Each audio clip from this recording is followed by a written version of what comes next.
I'll do a nice little icebreaker and a presentation. So I'll introduce Kent Johnson and I'll let you take it away. I won't say too much. Thank you very much. Oh, yeah. Thank you, ScaleUp, for inviting me to be here. It's very good to be here. My name is Kent Johnson, and I don't know about the rest of you, but I've made a lot of very stupid decisions in my life.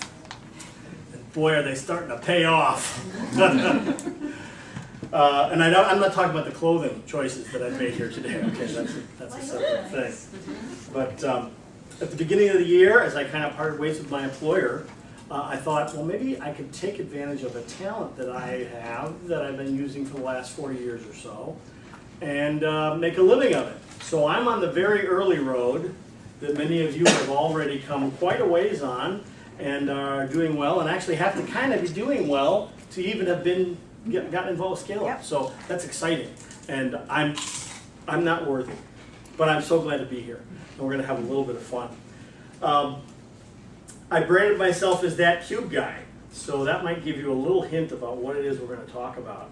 But I brought a friend with me who's going to maybe help explain what I do. Her name is Ruby K, and I do this quite a bit with students, so that's the get-up and the box and the hat.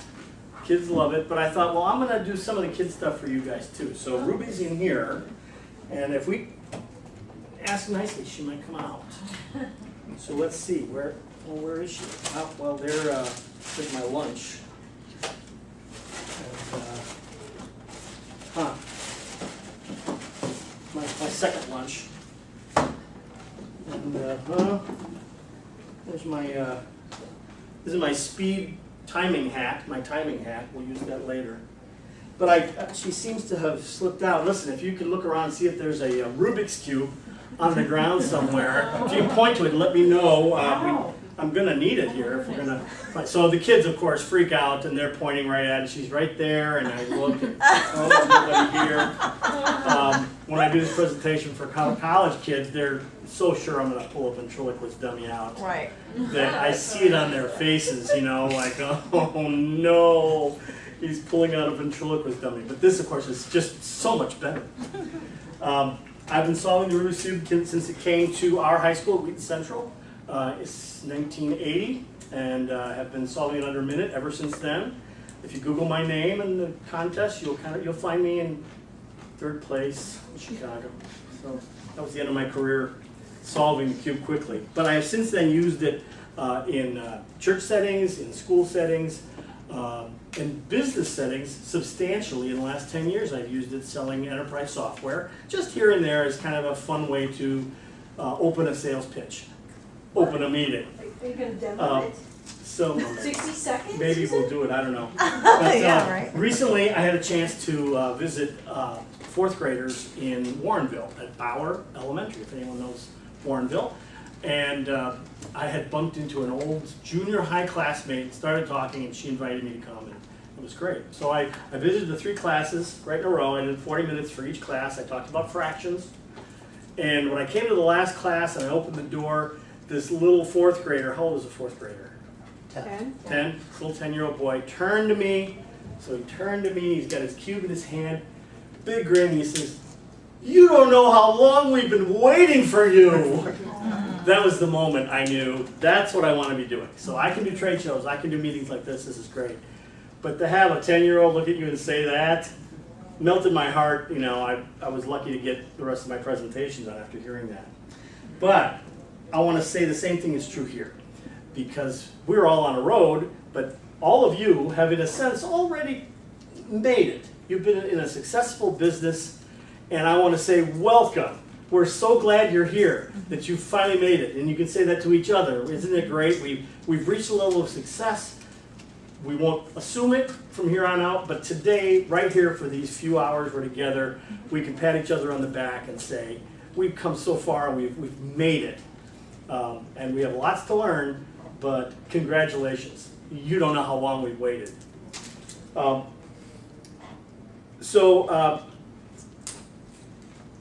know one thing that you're all saying is, Ken, can you really solve that stupid Rubik's Cube? Will you hurry up and do that? That's all we really care about. And let's get on with that. So does anybody have a stopwatch on their computing device that's in their pocket? I do. that would be great. Get this going, hold Young on. lady, I don't know if you've ever touched a Rubik's Cube or anything, but if one of you could just make sure it feels kind of scrambled, that'd be great. And we'll go ahead and we'll have some fun, I'll solve it, so you can believe that I really do. And I'll often say, yeah, it takes me about 45 minutes to solve. But if I just keep blabbing and telling and talking and having fun, you know, it's done, you know, and people don't realize that, yeah, it took me the whole 45 minutes, but that's not true. So what I'll do is I'll do a little tutorial. We'll time it, but, so I need to wear my timing hat, by the way. It's very important. So I'm finding out that kids love hats, so I'm adopting a lot of new hats. So I'm going to solve it for you, but I'm going to take you a walk through how I do it real quick, and we'll just kind of see what I do. So first, Do you what want I me to do. time it or no? Oh, you say on your mark and say go. Oh, on your mark, get set, go. Okay, so what I do is, since it's a math-related thing, I solve a plus sign on the top as a tribute to mathematics. And so there we can see I solved the plus sign. Can you see the plus sign? Oh, yeah. Very important. Now in my early days, I would now solve the next level, but while after 2 years after I'd solved it the first time, I began solving it a different way, and now I'm going to solve the 2 levels at once. And this is an interesting thing for business. A lot of times in business, rather than just focusing on one thing, sometimes there are pairs of things you can do together that you learn at ScaleUp that if you do them together, it's more efficient and better. I don't know what any of those things are, but apparently that's what they tell me. So I'll go ahead and do that real quickly here. So now you can see I've solved the block in one corner, and we'll oh, I love when people say, oh, it's awesome. So obvious. So yeah, this you all know that this is nothing but about ego. So it has nothing to do with teaching kids about math. It's more about getting laughs and having a good time. So now we've solved the bottom 2 layers, and you'll hear the word algorithm used a lot, and the real algorithms are applied here. This top layer, you have to solve it without messing up the rest of the cube, and that, of course, is the hard part. And I said this, these 4th graders, at one point I said, you know, what are the things we use to solve the Rubik's Cube? You're timing it, and I'm talking, so I'm going to, you know. And kids are saying hammers and bombs, you know, and your fingers. And this one little quiet girl, I saw her, she went. Later I asked the teacher, this little girl is, she goes, oh yeah, she's the quietest and the smartest in the class. I'm like, yes, she is. So can I close my eyes yet? Probably not. No, I'm gonna have to open. Sorry, now I can't, all right. So, stop. There we go. 207. Okay, we'll have an opportunity, we'll do 207. one more timing at the end. Wow. I'll pull out my speed cube, because this is larger. So if we divide by 1/3 and add, so it was more like 12 seconds, really. Wow. So. All right, now, where's my magnet? By the way, there's nothing more distracting than the fact that this thing hangs here on my belly. And so I have to, at some point, talk with the kids about, do you know how a Rubik's Cube works? And, you know, and then magnets, of course, at that point. Is there magnets inside? And I'm like, well, then, but all the Rubik's Cubes in the world would stick together. That probably isn't it, you know, but they can't get there. And some classes, it's magic. And I leave it at that, and the teachers later will email me that that's a problem because they really think there's some magic going on. But I've glued a magnet in the face of the Rubik's Cube. There's a hole there, and I glue it in there, and then I have a name badge like this, only here, with a magnet in it, and there it is. Now I will tell you the greatest thing of all. This is the greatest networking tool when you go to networking events ever invented. People come across the room to me to talk to me, and I say I do K-12 presentations, talking about math and science. I work with SciTech and do those presentations. But I also have technical partners who want to sponsor me in schools and who I sell their software. And so be aware of that my mission is to grow curiosity in the hearts and minds of young people. But of course, I have to be paid for it. So as you learn more about me, I hope you'll get on my mailing list. I'm not quite done. Let's just see. I want to talk about one other thing. I think I still have. We started a little late. I'll give myself a little leeway. two quick things. One is, I mentioned earlier about being there, and of course, we know that we're never quite there, but some of us have been in business longer than others, and I've been in business less than all of you. And I wonder, at some point in time, aren't you just solved and perfect? And isn't your business a solved Rubik's Cube? And you think, how can there be anything more to get right? I've got all these pieces. I have my data, I have my marketing, I have my product is honed. I'm perfect. So what's going to happen? Now, those of you who've been in business for a while, you know what I'm about to say. So if you see here, I have a solved Rubik's Cube, right? And on the other side is the other side of it, right? Solved Rubik's Cube, 3x3 Rubik's Cube. It's kind of a cute little one, right?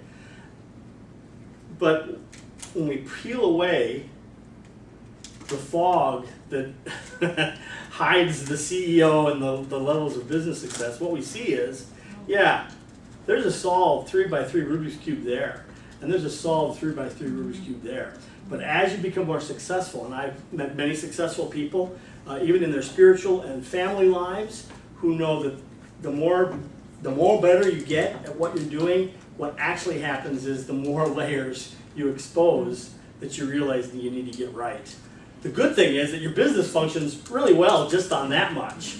But you know when you're going to hit those next levels of numbers of employees, dollar amounts that you bring in, the sales you make, you're going to expose new things that you need to learn. So it's a great example to look at and realize how things work, and to keep in mind that we never really are the solved Rubik's Cube.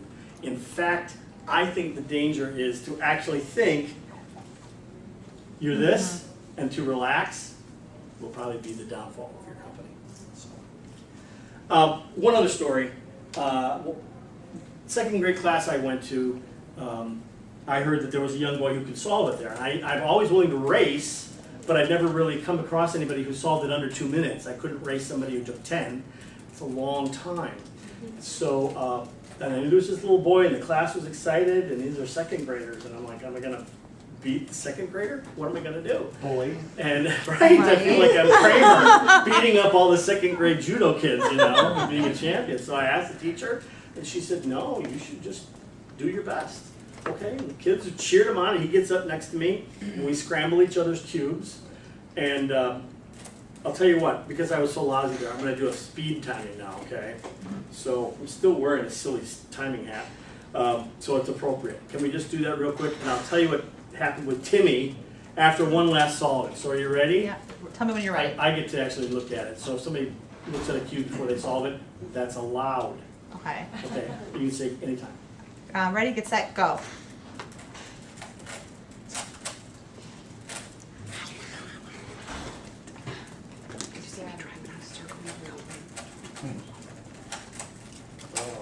Okay.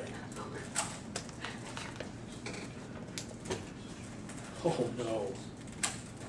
And my pride has gotten in the way. You can do it.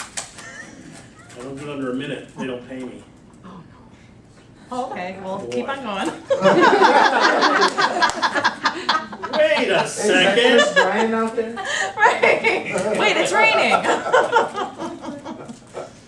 Yeah, that will not be in the contract, by the way. Okay, I will show you a fun one here.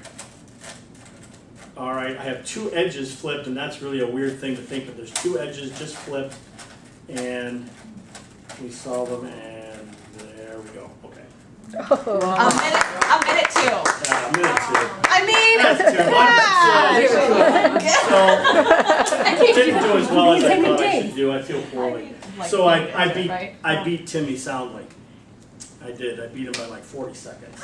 I ground him into the dirt, you know, this little second grade boy. Bully. And I was a bully. So he went and sat down. Of course, I encouraged him. You know that I was encouraging. I said, great. It was awesome. I mean, did a minute 20s. I mean, spectacular. So a little later, I kind of worked with the kids individually, and I asked him, you know, Timmy, I beat you pretty badly in 40 seconds.